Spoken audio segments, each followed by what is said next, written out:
Everyone's sight here with messy growth. Today's guest is someone who has built more high-impact products than most teams launch in a decade. Michal Abram is the CEO and co-founder of Natu.Care, one of the fastest-growing premium supplement brands in Poland. He scaled it from zero to over 75,000 customers and 5x growth in 2024. He's also the former CTO and CPO at Mindgram, where he helped architect one of the most advanced mental health and well-being platforms in Europe, serving over 900,000 users across 80 plus countries. He's led massive AI-driven operational transformations across his 19 plus year career. He's built and scaled tech companies, product growth organizations across SaaS, direct-to-consumer, health, wellness, and enterprise. So basically, he knows how to turn chaos into systems, how to ship fast, and how to build teams that actually win. So in this conversation, which is going to be a pretty excited one, we're going deep into the product, growth, leadership, burnout, what it really takes to scale something from zero to global. Michal, thanks for sitting down with me. Thank you, Said. It's a pleasure to join this podcast, and great initiative from my perspective. Absolutely. So when I first reached out to you, when we started talking about the prospect of doing this, you mentioned you're not a person who does a lot of these podcasts and goes to these shows. You have an amazing story to tell. Why not put it out there? That's a good question. Probably, you live in Poland for some time, yeah? Yes. So you probably know our culture a little bit more. We are Sure. more introverted, I would say. And I myself, I'm an introvert. I don't prefer, spotlight of flashlights and being on the stage. I'm also like a builder at heart. I prefer to be in the in the trenches. I prefer to build. That's something that drives me.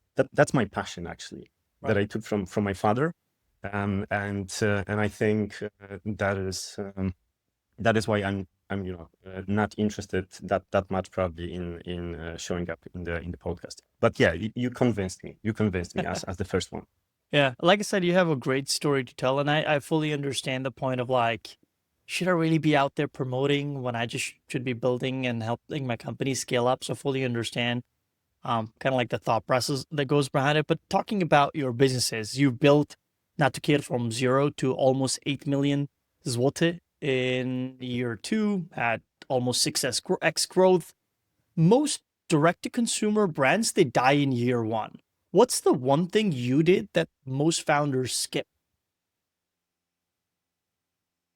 I'm not exactly sure if I did one thing that others maybe didn't, because we didn't investigate this D2C business to be honest, throughout the entire life cycle.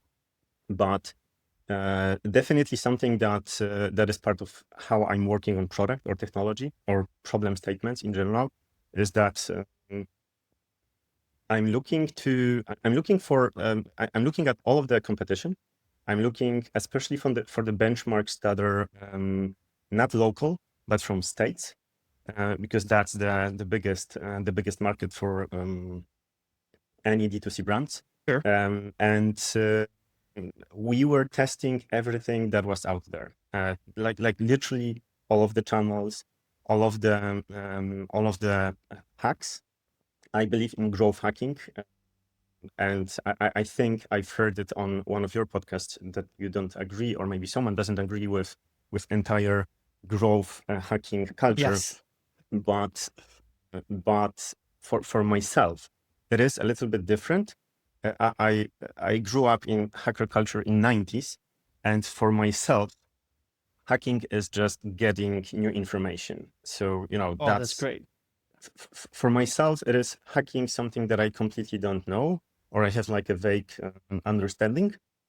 And yeah, that was probably the biggest driver of growth, because we were testing all of the channels, all of the tactics, all of the strategies, and of course, majority of them didn't work out.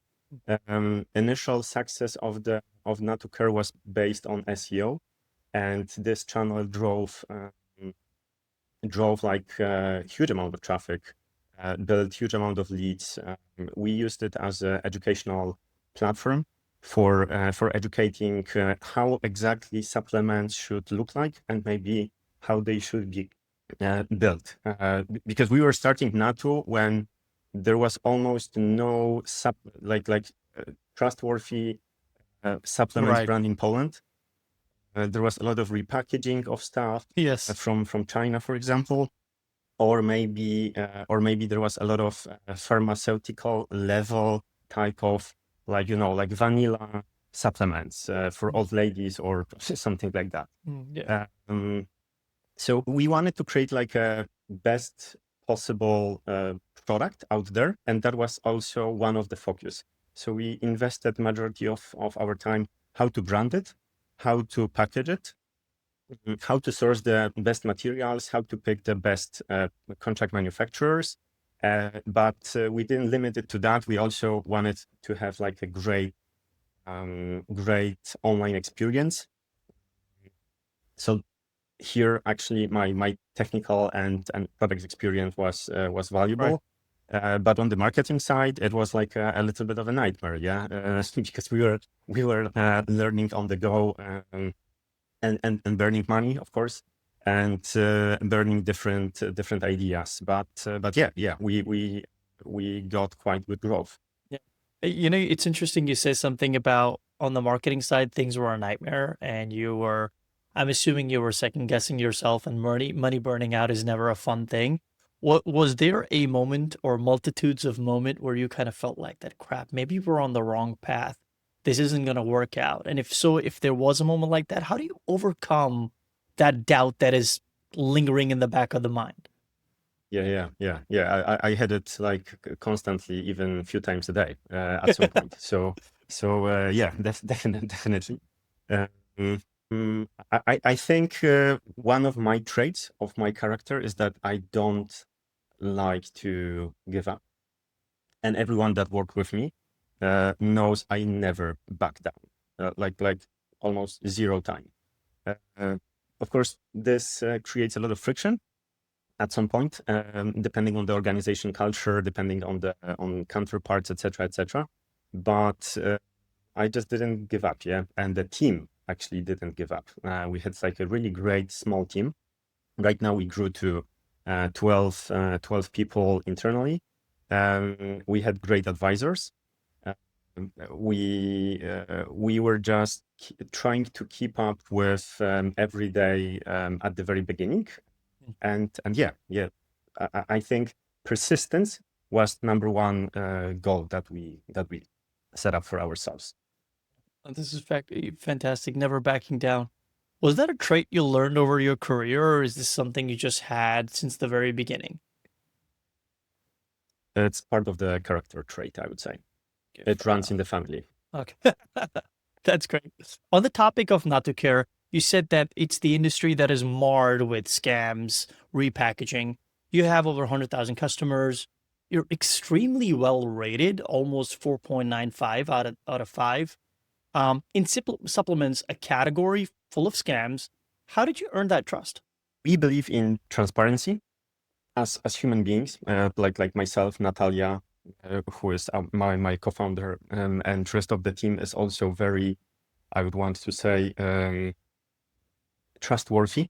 We have like this deep belief things should be right, and the way we architecture the products was actually by maybe not by not by surprise, but we were a little bit surprised that we created such a good product from users' perspective. But also we were constantly calling all of our customers, like all of the cards that were abandoned, all of the customers that didn't come back to us, all of the customers that actually picked subscriptions.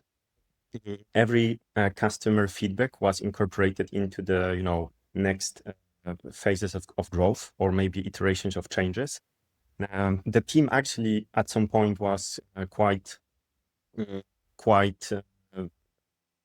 impacted by the amount of changes we were doing, but eventually, from the past experience, we can say that was the right way to go. Yeah. Yeah.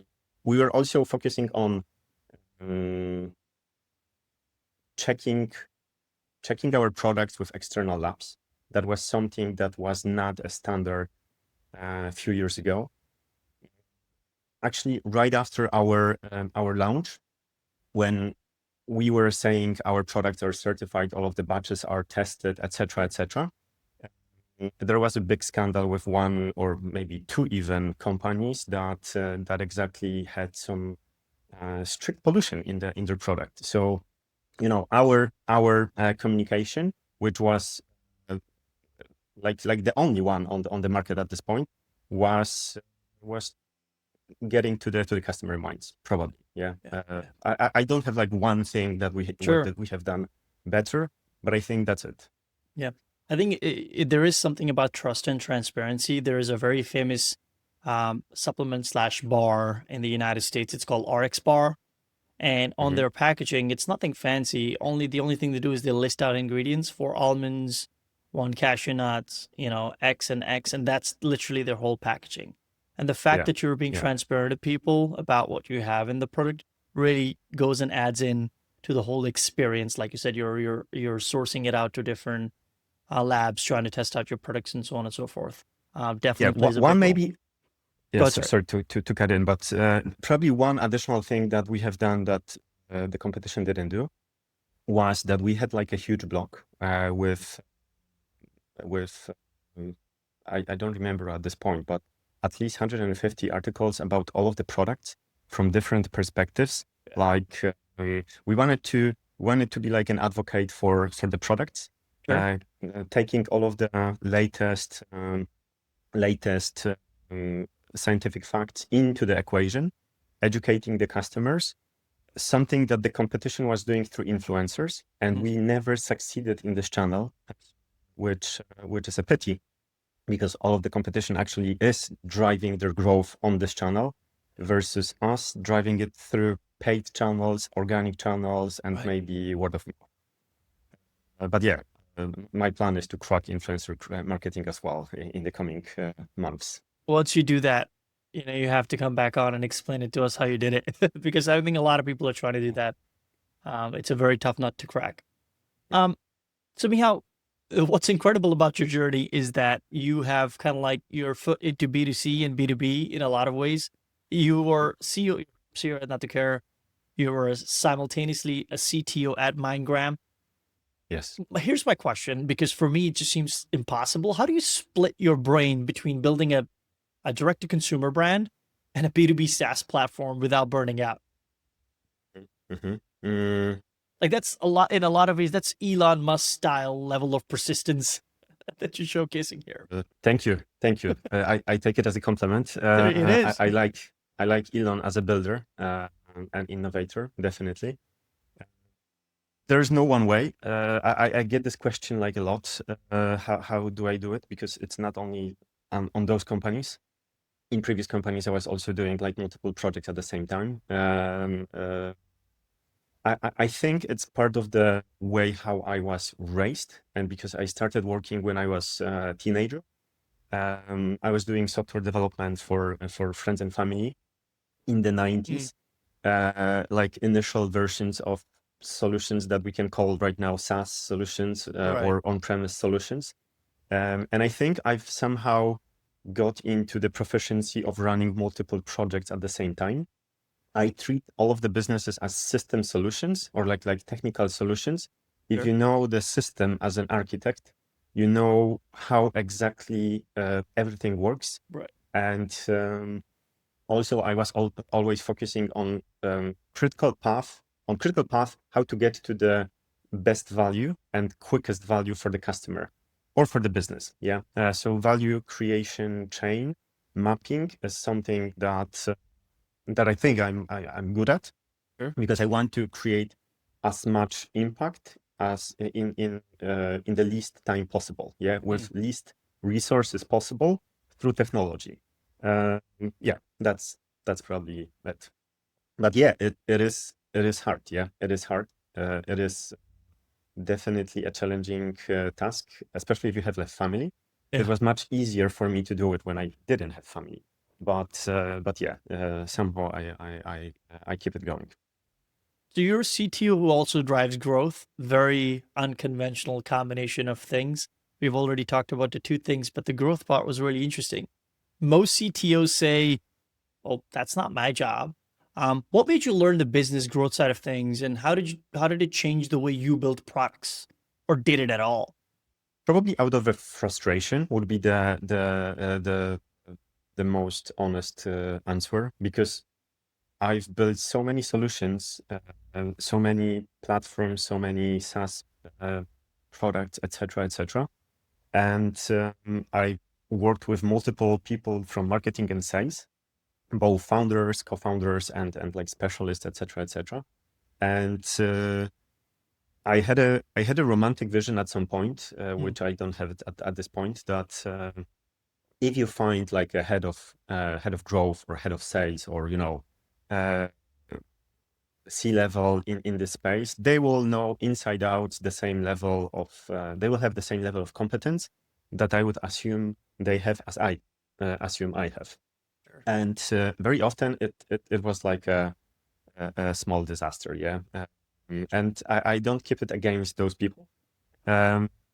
It's probably something inside me that wants to win every time, yeah. So yeah, probably out of that, I wanted finally to control the acquisition channel, because like you cannot build any business out there if you don't control the acquisition. Of course, you cannot build like a great product. You cannot create like a great company if you don't have also great product. But if you don't have acquisition channel, you are lost at it completely. Yeah. And also in Poland, you might have this experience. In Poland, we don't have a lot of good salespeople. So this compounds a little bit. Yeah. Yeah. Yeah. I also think there is something to it, because if you understand all these different aspects of business, marketing, sales, customer success, retention side of things, and as well as development, it is much harder for you to get lost when somebody that is leading that team is telling you things. You can Yeah. very easily ask follow-up questions. Like, for instance, if you were to ask me something about development and I have no idea, chances are whatever information that is being fed to me, I'm just not going to understand it. It's not my realm of expertise. So I think there is that aspect of like, well, I know what you're talking about right now, so why don't you try giving it to me straight, and Exactly. see how that turns out. So I Yeah. really appreciate that. Yeah. Type of Although thinking. it was like a painful process, It is. but like all of the every time you have to acquire new knowledge in limited amount of time, and also deliver specific results, Yeah. which was probably the most pressure thing. Yeah. Mm, it has to be done in this way. Yeah, Sure. there will be 100%. casualties. Yeah, there will be. Switching back a little bit and winding the clock, at Bold, you scaled Resume Labs revenue by, I think it was like 2,100%. Incredible win. That's not a tech win, though. That's a growth win. Are you able to walk me through how you did it, or some of the ways that you did that? Yeah, definitely, it's not like it was well-established product, and Sure. so this is a little bit of a vanity metric, probably from mm, perspective, from this perspective. But yeah, at Bolt we did have like a lot of different brands, and all of the brands had a huge amount of traffic, both organic and paid.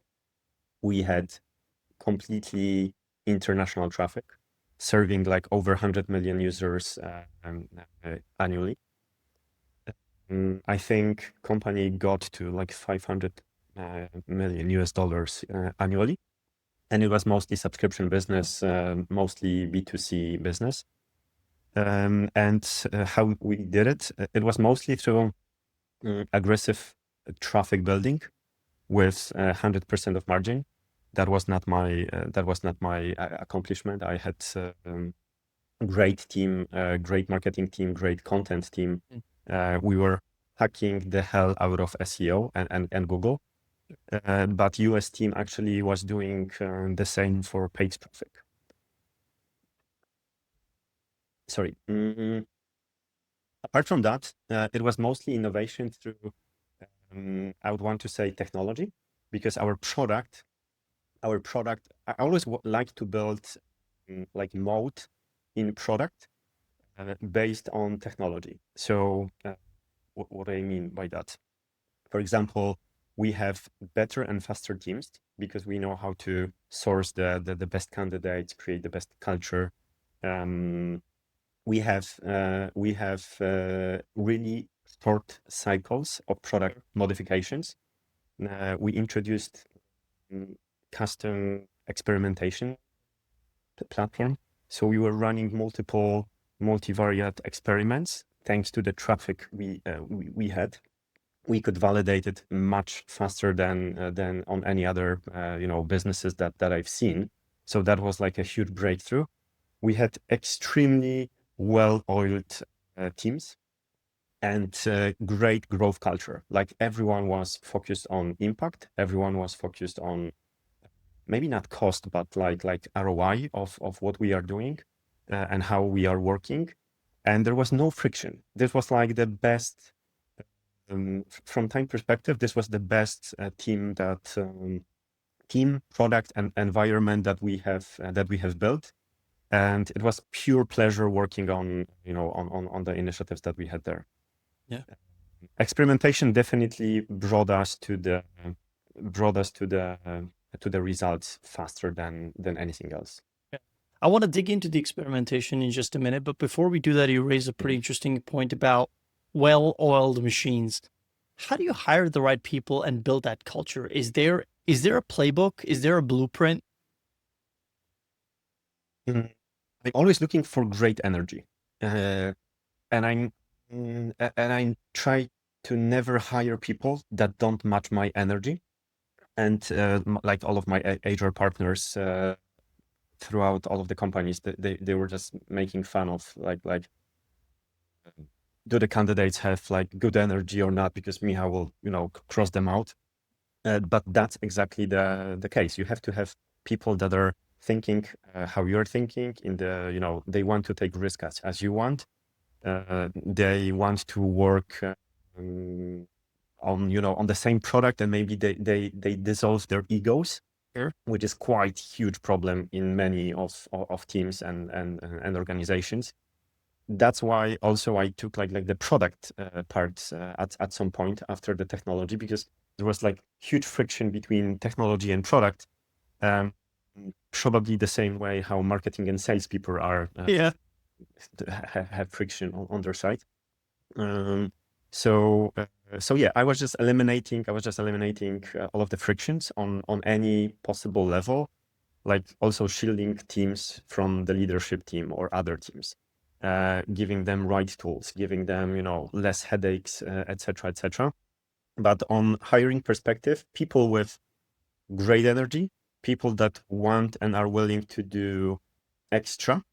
And that was visible always on the offline tasks.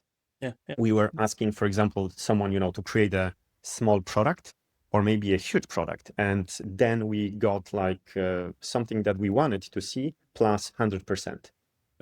Those were the winners. Yeah, those are the winners that you want to have on the team. Do you have that radar, so to speak, or you have it built out over the course of your career, where you can detect within the first 5 minutes whether or not this person's going to be a good fit, or you're the type of person, I need the 30 minutes or an hour or multi interviews to go through the whole thing? Usually it takes like 15 minutes to understand if we're going to work or not. Yeah. Cool. Got it. Yeah, I do think that the first impressions last. Yeah, that's the first impression. That's the attitude they take. Of course, there's a lot of shy people in Poland, Sure. myself included. So sometimes it's hard to pick someone activate them. Sure. But also I try to pick their energy up if that's not visible from the get-go. Like the stress can eat out everyone out. 100%. So coming back to the experiment side of things, you ran about, I think it was 120 plus multivariate experiments at Bold. And what was interesting for me was that it had almost a 40 plus success rate. Most companies, and I've worked with a lot of them, they run 5 experiments and call it quits. What's the framework that you use to run experiments at that scale? Having a great product and analytics team was definitely part of it, and the fact that we actually didn't have any issues on the organization level. We didn't have problems with the growth and the excess of traffic, but basically everyone from the product, design, technology, marketing, and all of the functions within the organization were actually supposed to come up with the ideas. They can be bonkers, totally bonkers ideas, but the pressure of coming up with an idea how to fix something that maybe works well, or just changing the narrative, changing the perspective, was the most important part. We did give a lot of freedom to the teams, so even wild ideas that were contradicting previous confirmed statistically significant outputs were often double checked because, for example, designer wanted to check this and that. And thanks to the advancement or the ability to ship changes completely different for different kind of users without any, product downtimes or issues for the users, was the key motivator as well. Yeah, because I also work with many companies that were not able to introduce tests fast enough. It like took a month to implement a modification. It wasn't completely isolated, so you couldn't pick up what exactly is contributing to the change, and is it this one feature that we are, for example, changing. And yeah, and I think if you create like a perfect storm scenario, so like a great technology that is not holding you back, you have a great product that actually users want, you have excess of traffic, you have great team that wants to solve interesting questions, then then you have a perfect environment to create something like that. But to be honest, I didn't see any other organization that was able to run it that fast. Yeah. That's why I think I left it on my LinkedIn. And I'm looking for I'm looking forward to building a company like that in the future, or Sure. maybe joining a company like that, because it was like the best drug out there. Yeah, great environment. Great environment. This is perfect. I want to talk a little bit about AI. It seems to be something that dominates the headlines every week. You've led the AI integration at MindGram that saved hundreds of thousands of dollars annually, and you reduced the workforce to about 25 full-time employees. Everyone talks about AI. You actually did it. What did you automate first and why? Mhm. Yeah, we've done majority of the changes in early 2024. Oh, wow. So I'm sometimes have like a grim joke that we actually experience something that people are talking only now. So reducing roles because of the AI. But at Mindgram, it was great opportunity because we have a lot of content. It is partially it is a content-based platform that is also available in 37 languages, over 80 countries. And as we know, content generation and AI, like translation, for example, translations that previously we had to do manually by folks, by agencies, etc., etc. Now we could do totally in an automated way. We were picking definitely mostly repeated activities done by folks on daily basis that were associated with specific cost. And apart from that, we were just doing reviews on weekly basis in all of the teams. What exactly is driving the highest FTE consumption? And we were just automating everything one by one, giving it, scorecard, impact measures, calculating how much hours a week, a month on specific payroll will be able to save. And usually we were able to move people around between the teams, but yeah, there were also roles that we just had to cut. They were not making any sense in this new technological landscape, let's say. Mm. And we introduced a lot of AI within the product, which actually was matching the performance of humans, or matching the quality that was actually valuable for the customer. And we were doing a lot of tests also with the customers, with the end users. If this is something, for example, that will get traction, et cetera, et cetera. Yeah. Right now we have much more agents, much more public products that mimic some of the functionalities we have implemented, but automation of the content, most back office topics was the biggest improvement. And translations. Yeah. On the topic of just AI, I do want to ask you something, which is, assuming somebody comes up to you for advice and it's a founder of a $5 million B2B SaaS company, and they ask, hey, where should we use AI first? What would you tell them? I think I would still keep it exactly the same as at previous companies I was working on it. So where is the highest cost and manual effort associated with the company?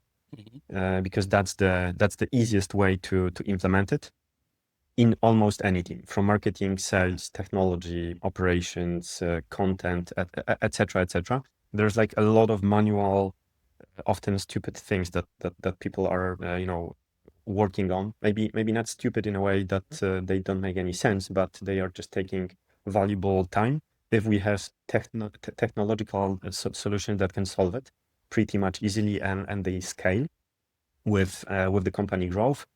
Now, within the product, it is a tricky, much trickier situation. I would want and love to say it's easy to implement this or that feature within the product, but it's not. It's definitely not. And I'm even, fishing myself for a cool AI product. But the solutions that I'm testing and seeing from technologist perspective, they're not super sexy yet. Yeah, this technology requires a little bit of time, and probably we are in a sort of a, like, I don't know, 5 to 10 years of initial traction of this solution, and only after that we'll start implementing AI in a much more interesting way in products. Yeah, right now it is mostly translations, automations, or content creation. Yeah, which is cool, but it's not going to replace, I don't know, YouTube, social media platforms, or specific solutions out there. Yeah. Got it. So you've built 9 autonomous cross-functional teams at Bold: front end, back end, data science, product. How do you structure teams so that they don't become siloed and slow? Every time I was able to create an environment like that, and I try to do it in all of the companies I work at, is having full end-to-end ownership on the space. So being responsible for all of the good and all of the bad situations. And if I have that ability to structure the teams from people that I know will be the best candidates on the role, then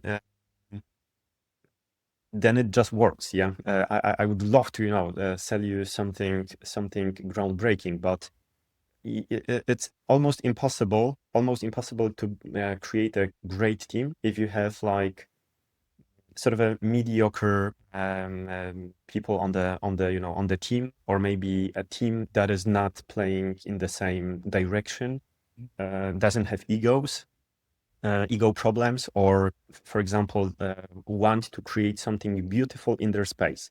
this is a mistake that I was doing myself when I was doing mostly technology and then product.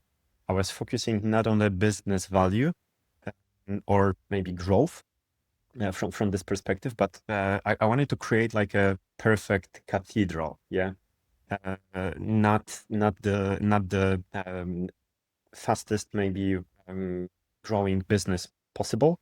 No, but there are different phases of of each careers. I had this one as well. So in general, having correct candidates in the team, having a correct mindset that you are not able to make a mistake. That's also like a mantra I was telling all of the teams. You will not make mistake. You will just learn something. So I was advocating for a lot of risk taking, but in a controlled manner. Yeah, based on the data, based on on something that we can predict pretty much easily. But maybe it's not a level of comfort or risk taking that some of the teams would want to take. Yeah. Yeah. Is there an interview question or a signal besides the energy part that you're able to detect that you ask someone and you know that they're going to be a top performer? I often ask a question that is publicly shareable, connected with activities after the work. So I love to understand what kind of passions someone has, what kind of sport do they do, and if they are active on daily basis. I really like to have people that are working on hard things every day, coming from their internal compass. Getting up at 5 a.m. for a run, or maybe going to a gym at I don't know 8 o'clock in the evening, requires specific mindset, discipline. So yeah, that's like a great indicator if someone is willing to go extra mile and he will endure the pain and grow with the entire organization. Yeah, 100%. So besides being a CEO, CTO, CPO, you're also a product advisor at Market One Capital. You've done 30 plus due diligence processes, and I know firsthand that they can be really rigorous. When you're evaluating a startup, what's the one red flag that makes you say, this won't scale? It's usually the founding team. So apart from the product perspective, I often don't know and can I cannot say everything about the product. I don't know all of the niches. Probably nobody does. It would be super arrogant to say if I believe in the product or not. It's not my job at this point. But I can have a critical perspective on how the product is structured and what exactly works, having the data. Although at those stages, a lot of companies don't have the data, and that's something subjective you have to somehow evaluate based on experiences. Technology can be fixed. This is a commodity at this point. So that's why I also moved a little bit out of that space, especially now with AI. It can be fixed, it can be contracted, it can be rebuilt in much faster way than it was in, for example, 2010s or 2000s, when solopreneurship was much more possible. And right now, I think it's the second wave of that, thanks to AI. But the teams maturity is a knowledge and cooperation, how they are talking about the product, how they are talking about the problems they have, what kind of problem do they see, how do they react on the feedback. Those are the things I'm looking at. But like one most important thing is the team. So every time that like the most important thing that I'm looking at is the team. If you don't have like a great team, you won't be able to build anything, unless it is like a small hot dog shop. I mean, there's something in it, because even if, let's say, you're talking about a certain niche or product, you can always pivot if you have the right team. And if you don't have the right team, it's a domino effect that it's not going to succeed. So in terms of advising Market One Capital investments across Europe, If I were to ask you, you had $1 million to invest in a Polish tech startup today, would there be a particular thing you would look for, a particular niche, particular type of startup that you would say, hey, it seems like the right time to bet on X? I'm thinking this won't be popular opinion probably, Okay. but I would say defense. Oh, Defense is wow. something very interesting, and I think we don't have a lot of companies in this sector. At the same time, we are on the forefront of war Yes. with the neighbors. We are very actively spending a lot of money on NATO budget. I think we are one of top three, if not Yes. top two spenders in terms of the budget on annual basis. But we are not US, yeah. But a company like Palantir in Poland or in EU, I think this is like a huge opportunity if you have right access to people and to agencies, etc., etc. I think in US it is a little bit more transparent and it is part of the business. In Yeah. Poland or in Much Europe, mature. it's not exactly like that. But I don't know anything about defense. To be honest, and I don't know a lot of startups in Poland in this space. Apart from that, I think still SaaS solutions are great opportunities, but not. You have to find a niche that is not taken already, and from a lot of discussions I have with different folks from VCs, but also founders, it's harder and harder to find a spot like that on the market right now. Yeah. Yeah, unfortunately. So definitely not D2C. I wouldn't go into D2C. There's such a huge competition in this space, and rising marketing costs are Sure. not helping. Huge amount of traffic fluctuations happening this year in different channels. So getting acquisition channel for any product is a challenge right now. And I'm really looking forward how exactly this will turn out in the coming months or even years. Yeah, because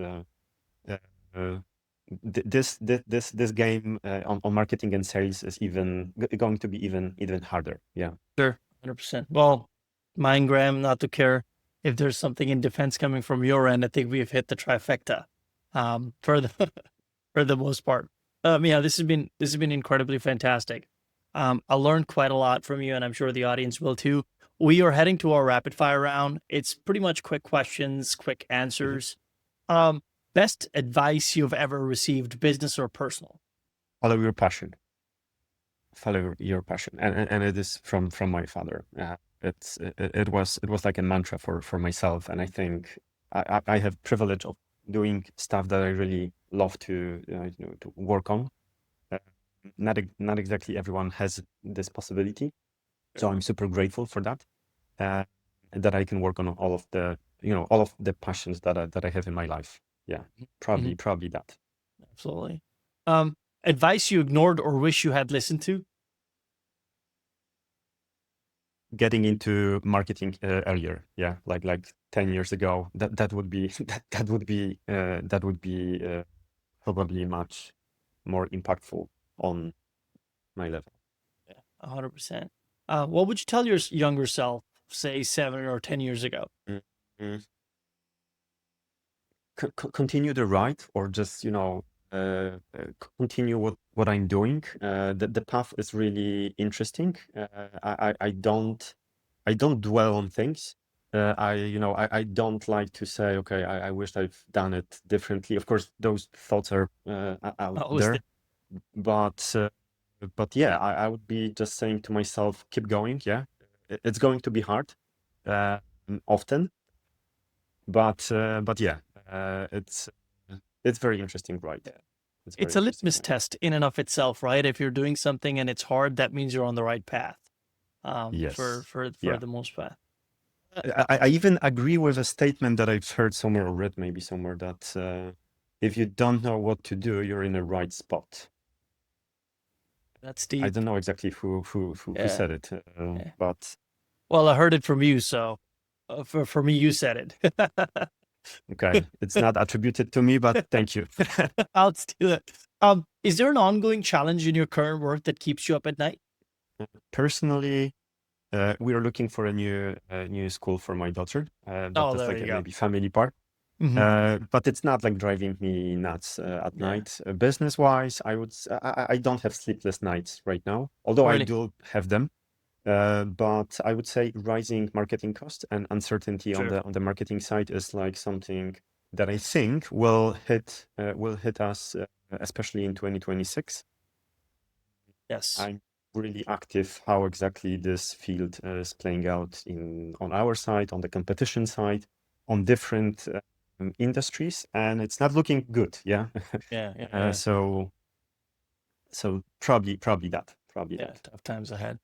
I hear you. Do you have a favorite restaurant, meal, or a spot in Poland that you would recommend to everyone? Yes. In Warsaw, I think uh, Tutti Colori Oh, okay. with a Neapolitan pizza is my go-to spot, but also Buenos Nachos. You have to go there if you didn't Really? for Buenos Nachos. tacos with shrimps. The best spot in entire city. I'm And gonna in my quote you. hometown, yeah, definitely. You have to go. You have to try it, but only on site. And from my hometown, I would say Lumberjack, like the best smash burgers out there. So yeah. Nice. Lumberjack. Okay, cool. I'm writing all of this down.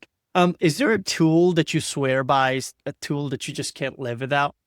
Probably at this point, it is like ChatGPT, Perplexity, and all of the agents. I can multiply my outputs with that tool alone, and nothing comes close to that solution. Of course, a lot of other SaaS solutions that I'm using on a daily basis, but ChatGPT is the best one at this point. Yeah, 100%. I think it's just the most bang for your buck. For just about and you can do everyone. like everything. That's like amazing. Both the stuff you don't know and the stuff you know something about and maybe you're expert at. So yeah, that's interesting. It is scary how good LLMs have gotten over time. So yeah. This has been an incredible conversation. Super enlightening. I really appreciated you coming on. I really appreciate you sitting down with me and giving me your time. Where can listeners find you? LinkedIn, website, community? Are there any upcoming projects, launch, talk, event that you're excited about? I think LinkedIn will be the best one because I'm not taking any keynotes or conferences in the I'm not participating. I've never been a host or a speaker, but I think I'm looking forward for one thing that is not mine, and it is the book The Five from Tomek. Yes. From Tomek Karwatka. Yeah. I'm looking for that launch. And for that event, I think this will be really interesting. Yeah. Apart from that, you can catch me on LinkedIn. There's everything out there. So yeah. Yeah. Perfect. Well, once again, thank you so much for coming on. I really appreciate you, folks. If you got value out of this, share it with someone who needs to hear it. I'll see you next week. Thank you. Thank you, Said. See you. Bye. Yeah.